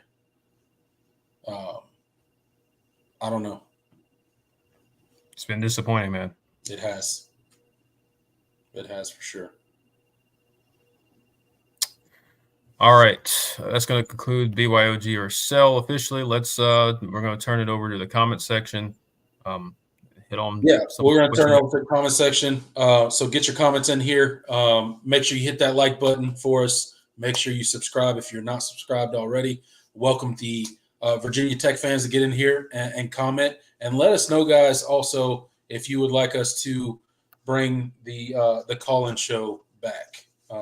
If you would like us to give you the option to call in, you don't have to come on camera and just, say your piece, ask your question, or make your statement, whatever you want to do. Let us know, and we'll certainly be willing to bring that back. Yep. Tiger Tom says somehow the offense has slipped into some kind of uncoached, disconnected procedural quicksand, wherein a total O-line implosion has occurred. What is it? Well, I don't think the offensive line has been the biggest thing. I think, honestly, I mean, as much as we pay Garrett Riley, it feels like the play calls in certain situations have kind of been mind-boggling. Yeah. I don't think the offensive line had a great game on last Saturday by any means, but I don't think they were. I thought they competed better than their counterparts on the other side of the football, and they gave you some opportunities. But really, the timing was, and then the plays that you did have, the timing was off. Like it's really hard to point to one thing. It's just a lot of it was never kind of like how it was last year offensively. It wasn't just one position group always playing bad. It was one or multiple position groups playing bad on any given play, and you didn't know which one it was going to be, whether it was the quarterback, or it was the offensive line, whether it was your receivers. Like you didn't know. It felt like that on Saturday. It was just guys were not. That whole offense was not in sync, and I don't know what the issue was and why they looked so unprepared and disconnected, as you said, and dysfunctional. It just did not look like the clean, well-oiled machine that they've looked like the past 6 weeks. Yeah, and to your point, I don't know that they're being put in the best situations all the time. Right. So I think you make a really good point there, and Garrett Riley's at points in time he's not getting it done, and he's got to be better as a play caller, as a game plan. Like he's got to do better. I'm not saying you fire the guy tomorrow. That's not what I'm saying at all. But he's got to improve. Yeah. Because I do think this offense has improved a good bit from last season. It just – yeah. And I know we went into all of it earlier in the show, but, with all of that stuff still standing, and I don't retract anything that we said, but there was progress. Like the offense did get better because we weren't blowing out bad teams last year, and we are this year. So there is progress on the offensive side of the ball. It's just, unfortunately not where we hoped it would be right now. We're better. We're just not – we're not there yet. Still work in progress. Absolutely. John mentioned, says, Wesco still is not big and strong, so he gets pressed easily. Yeah, and that's one thing that teams have been doing. They know he's one of the best, arguably the best deep threat on the team. He's one of the fastest players on the team. What do you do with a guy that can run right back by your corners? Well, don't let him run by you. That's right. Get physical with him. Get physical at the line of scrimmage with him. Throw him off his routes. Put a hand in his chest at the line. Like a guy as slender and wiry as he is, he's not going to get off press that very easily. And unfortunately, these corners are big this weekend. They're big. They have some physical dudes. They got some big cornerbacks, 6'1", 6'2", 190. Like there's some big, long cornerbacks. So look for them to do some of that to Wesco this weekend as well. Yep. That's kind of been the MO. And I think when Wesco got in and limited snaps against Georgia, they did that. And that's kind of been a thing that the teams that feel confident in their corners, that's what they have done to him. And they're going to, Pitt's going to do that next week. They're as aggressive as anybody in press man. They think their corners can cover, Jeremiah Smith. So they play with utmost confidence defensively. So it doesn't get much easier. I mean, South Carolina, their corners are physical. Yep. Their defensive backfield in general, like they're going to get hands on you and make you uncomfortable and not really let you run your routes as crisply as you want to. So I mean, again, this is going to be this is the next litmus test for these receivers. They did not pass it well last week, and some of that was their fault, some of it wasn't, but still, They have to be better. Right. But we'll see what they do on Saturday. Isaac Smith talking about bringing in a third linebacker. I wouldn't hate it. I'd really like to see it just given a shot. Yeah. John says, what are your thoughts on this? JP's from Clemson Insider, Jason Priester says, maybe it's time for Dabo to put Wes upstairs so he can see things better. I think it's a good idea. I mean, again, I'm up for anything at this point because this defense should not be playing as poorly as they are. And I'm with you, man. Wes being on the field, like he's not like when you watch him. I mean, he's the guy sitting with the tablet, and he's in the headset, and he's calling the plays, but he's not the one that's getting after these guys. He's not doing all the things that Brent Venables was doing when he was at Clemson, and that's not necessarily a problem. It's not how Wes is as a coach. So his position coaches are the guys that are laying in. Nick Eason and Mickey Kahn, like those are the guys that are having to get after these dudes more than Wes. And so it's like, well, at a certain point, like he's very analytical, and he's not really a super effective just player coach where he's going to get in your face and wake you up and get you to play better. So I wouldn't be opposed to it. Again, you're at the luxury of trying stuff because at this point your season is not. The goals you had in front of you are not really attainable, other than potentially winning the closer, and finishing the regular season strong. So. I wouldn't be. I haven't heard anything about them actually potentially doing that, but I wouldn't be against it.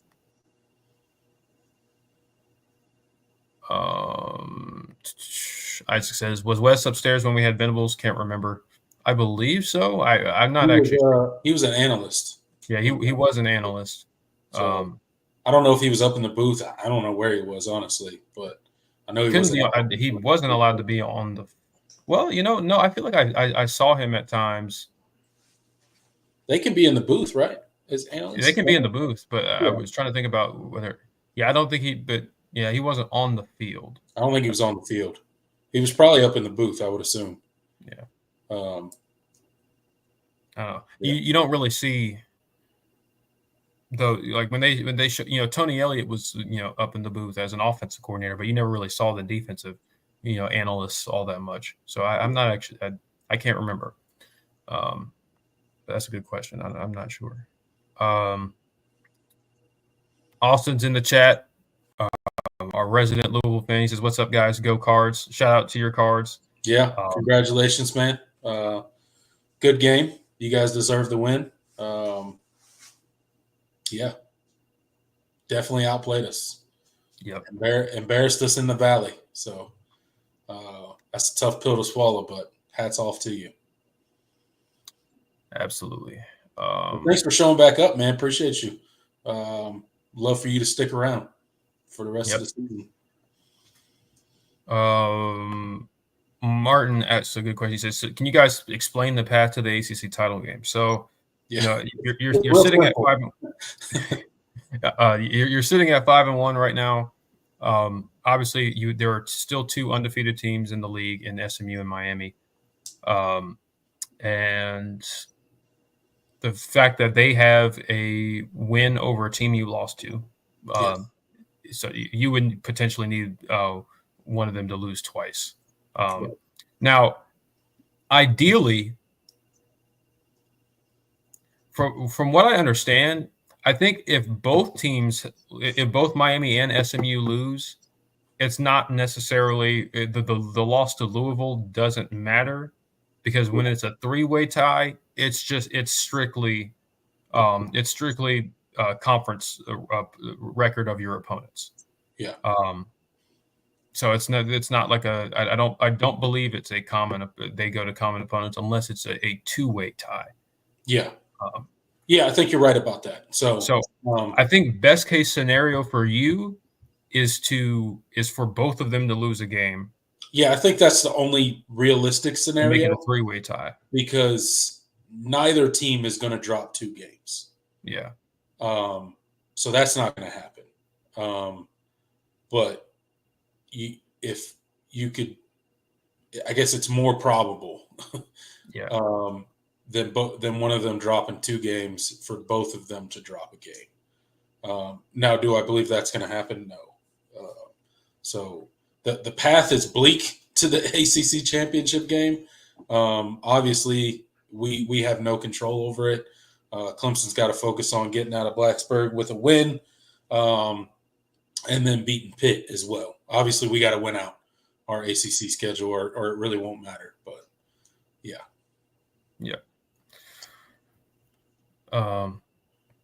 Yeah, Johnson. Yeah, you need the best thing would be for one of them to lose 2 games, but if not, which isn't very likely. So I think the only other possible way is without it coming down to a Louisville tiebreaker would be for it to be a 3-way tie with all of them having 1 loss, because then I don't think that Louisville game matters. It's just all about conference record of your opponents, combined conference record of your opponents.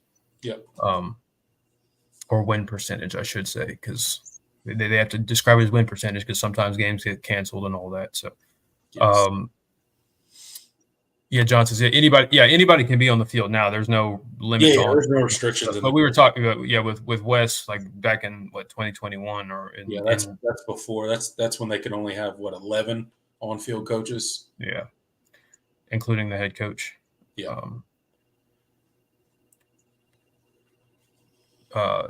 Then Austin says, so if Miami Clemson tie, the Louisville game could decide who goes to the championship game. Yeah. So if Miami were to lose a game and SMU is in, they win out. Say SMU wins out, then and it's just Miami and Clemson with 1 loss. Miami would go because they have the win over Louisville. Yeah, the common opponent would get them in. Yeah. That is how that works. And I don't. And they. Well, okay. Of course, that also assumes Clemson wins out. So the Virginia Tech game is also a common opponent, but that wouldn't matter because if you've won out, then both teams would have a win over Virginia Tech. So yeah, it would come down to that Louisville game. Yeah, and Miami. Let's see who they got. Who they have left? I believe they have Georgia Tech, Wake Forest, and Syracuse. That's their 3 conference opponents left. Maybe Mario will forget to kneel the ball this weekend. That would be great. Yeah, that's right. Hopefully, yeah. Maybe Mario will go do a Mario thing and do some weird stuff.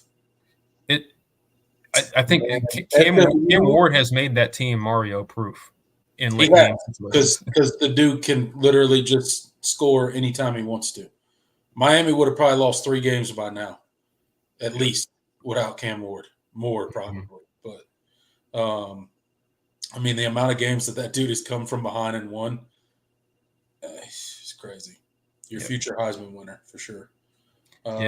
He's trending that way. SMU plays Boston College, Virginia, and Cal. I don't see the losses, man. I just don't. I really don't. I know we're trying to, spin the web of how we somehow get back into the ACC championship. It ain't happening. It's just not. I don't think so either. Unfortunately, but got nobody to blame but ourselves. We did it. We controlled our own destiny. We would have been in, and we didn't take care of business. John asks, is Haynes King back? Yeah, that's a good question because he didn't play. That's a good question. I do not know. He didn't play last or 2 weeks ago. They got no shot if he's not back. Yeah. Yeah, I wouldn't. I don't think they got a great shot if he's there, but they definitely don't have a shot if he's not. So that's a good question. I'm not actually sure. I hope so. I would like that to be Yeah. I obviously want things to break Clemson's way, but Yeah, I mean, naturally. the likelihood is I'm not rooting for Clemson to lose the rest of the season because I'm mad about the Louisville game. Yeah.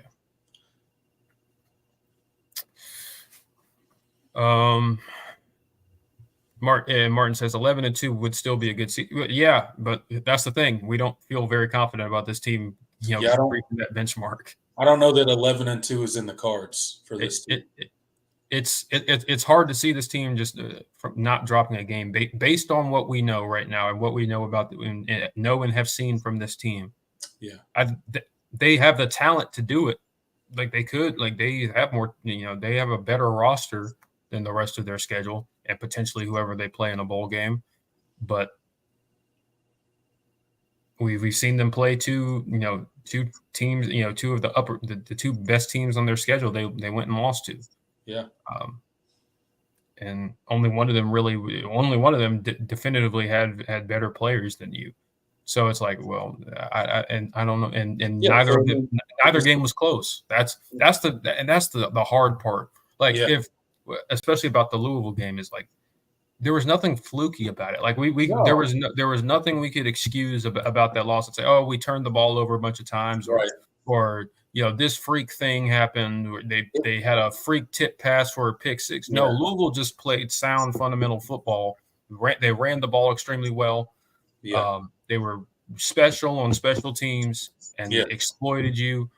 They got stops, and by the time it was by the time you actually had things go your way in the third, and late in the fourth quarter, and you started moving the ball and scoring points, you were down 3 scores, and they were perfectly fine with letting you chew up as much clock as possible.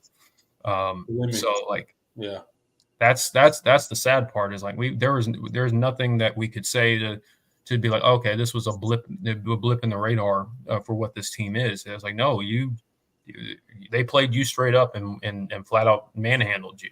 Yeah. They outcoached you. They out executed you. They just flat out beat you. It wasn't like the Duke game, to kick off the season last year, where you go fumble the ball 4 times. Right. Like we were like. You could explain that worse than that. You fumble the ball 4 times in the red zone. You throw a bad pick. It just ball wouldn't bounce right. It's just a tough day, right? Turn the ball over a bunch of times. It wasn't that. You finished the game with no turnovers. Yeah, you didn't turn the ball over at all. You just got beat. Yep. They had a better plan, and they came in and executed it, and there was nothing that Clemson could do about it. They literally put our offense in a box for 3 quarters outside of the first touchdown drive in the first quarter. Outside of that drive, our offense was in a box for 3 quarters. And I truly do think in the fourth quarter, Louisville was just more than happy to just sit back and let us dink and dunk down the field and chew up 6 minutes of clock at a time. They were more than happy to do that. And they just made plays in the key swings in the game. They made the play. Like you score that touchdown to go up not to go up, but to cut the lead to 26-14. Right. Kick an onside kick. Whether or not you actually recovered is what it is. You still have to go and get a stop. Like, you still have a chance at that moment in the game. And what does Louisville do? Stretch play. First play. 50 Isaac Brown to the house. Yeah. And you could hear a pin drop in Death Valley. You could tell on television how quiet it was. Yeah.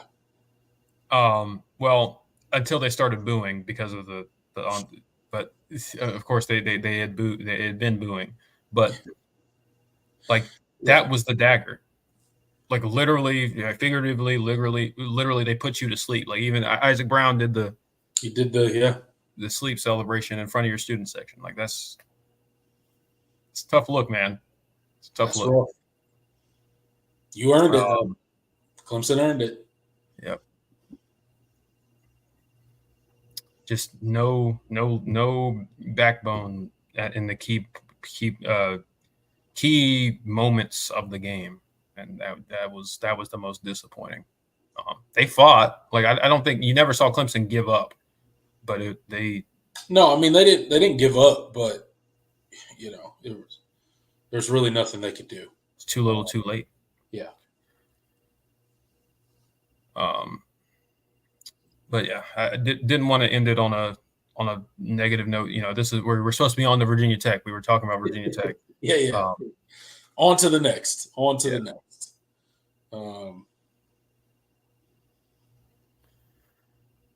right, let's do a couple more and then get on out of here. Jay says I'm still shocked by the lack of urgency. Yeah, it was certainly puzzling. The pace of play was shocking, for sure. Anything about the? I don't see anything about the Virginia Tech game. I don't, because we were supposed to wrap up the Louisville game, and then we got on a tangent. Yeah, it's hard not to. All right, I think that's going to do it. I think. All right, guys. 2 hours into the show. Thank you guys so much for hanging out with us. Still got 25 people here in the live chat. I know you're probably tired of hearing me say it, but if you haven't already, please hit that like button for us. Subscribe. We really do appreciate it. Sports Talk Austin says, "I'm sorry, guys, about that." Hey, look, man. Your team earned the win. Right. Enjoy it. Because we would be enjoying the win if we would have beat you guys. So no harm, no foul. You guys came in and out-executed and out-coached the Clemson Tigers. Man, they owed us one. You earned that win, and what a way to get your first win against the Clemson Tigers in Death Valley, night game. Like, unfortunately for us, it's memorable for all the wrong reasons, but for Louisville, it's memorable for all the right reasons. So hats off to you, man. Keep stopping by. Check in with us throughout the season. Appreciate you for stopping in. Clemson, Martin says Clemson over Virginia Tech will make things better. Hey, winning cures all, right, Martin? Yeah. At least it'll feel better in the moment. Still questions, big picture, but it'll certainly feel better to get a win on Saturday. So hopefully we can make that happen. Thanks, guys, so much for hanging out with us tonight. It's been fun. Another great episode in the books. Again, keep in mind, if you guys would like to do a call-in portion, just drop it in the comment section below this video when we log off of here. Let us know if you would like us to do that. We'd be more than happy to bring it back. And also keep in mind our 100th episode of the All In Show is quickly approaching. So give us some ideas of what you guys would like to see, something special for the 100th episode of the All In Show. It's crazy that we're almost there, but we are a few short episodes away from hitting that 100 mark. So looking for your guys' creativity and your input on what you would like to see us do to celebrate that 100th episode. So don't put it in the live chat.